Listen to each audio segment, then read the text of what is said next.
各位同學，大家好，又係齊誦《論語》嘅時間。請各位同學翻開第8至9頁。今日劉老師同各位講下，究竟點樣先算係一個好學嘅好學生呢？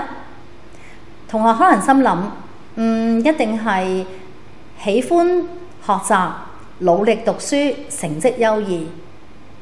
但係原來呢，2500年前嘅孔子喺佢眼中，好學係唔單止限於讀書求學嘅範疇。今日我哋透過《學而篇》第14章嚟睇下孔子為好學下嘅定義啊！孔子透過呢一篇嘅《論語》，佢講到俾我哋聽3個好學生嘅守則，究竟係咩守則呢？讓我哋一齊睇下。第一個守則：食無求飽，居無求安。孔子告誡我哋唔好太過挑剔，唔好整天只係諗住食大餐、住豪華嘅屋。我哋對於飲食唔需要過分要求美味，對於居住嘅環境唔需要過分要求舒適。舉個例子，媽媽今晚為我哋做到一桌嘅晚餐，但係裏邊未必係我哋最喜歡嘅食物，咁同學會點啊？你會唔會大吵大鬧呢？還是係會同媽媽道謝，多謝佢辛勞嘅付出，並且試下啲味道自己鍾唔鍾意食啊？又或者當我哋出去旅行嘅時候，去學校旅行或者學習遊，所有嘅活動，好多嘅活動未必係我哋最鍾意嘅，可能有啲比較沉悶，又或者我哋居住嘅我哋住嘅酒店未必係好豪華，咁同學就會唔會係整天抱怨呢？還是係會正面積極咁諗，都幾好啊！雖然活動同酒店未必係最啱你嘅心水，但係可以同同學一齊去學習，一齊去相處，去探究，咁都係一件好事啊！所以呢，孔子話俾我哋聽，一個好學嘅好學生係唔會將心思花費喺食嘢啊、着衫啊、居住啊呢啲唔係好重要嘅事情上邊。我哋應該要將心思用喺發掘呢個世界有趣嘅事情，值得我哋學習嘅事情上邊，令我哋自己成為更加好嘅自己。好啦，至於第2個守則，就係敏於事而慎於言。孔子話俾我哋聽，我哋做事要勤快，而說話呢就要慢慢，並且要謹慎。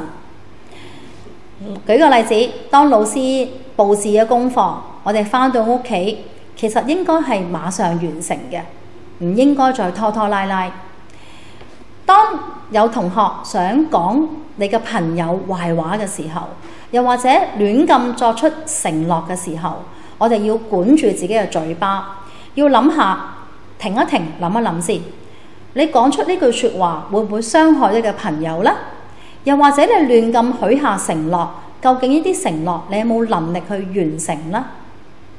好啦，孔子話俾我哋聽，一個好學生係應該不説傷害別人嘅説話，亦都能夠去多做一啲有用實際嘅事情。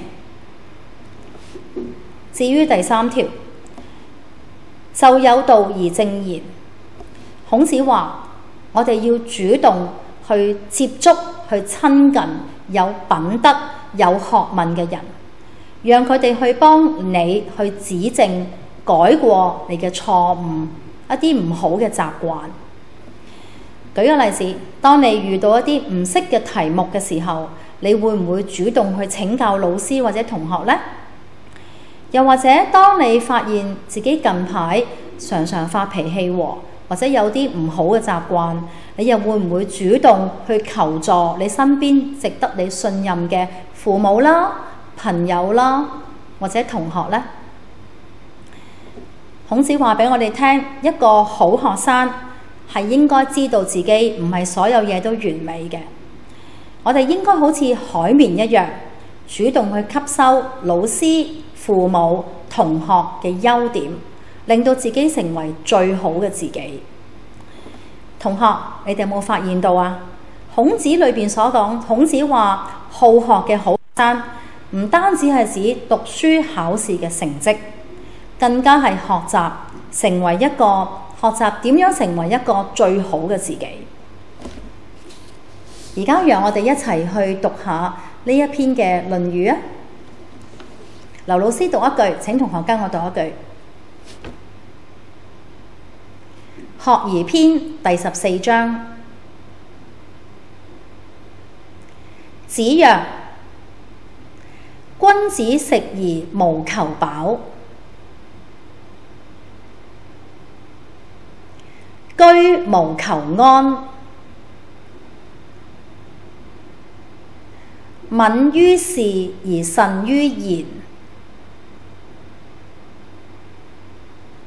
就有道而正言，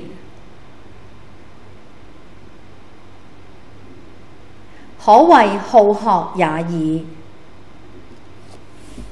希望孔子嘅智慧能夠帶給大家啟發，同時亦希望各位同學能夠背熟呢一篇嘅《論語》，同埋完成分享表。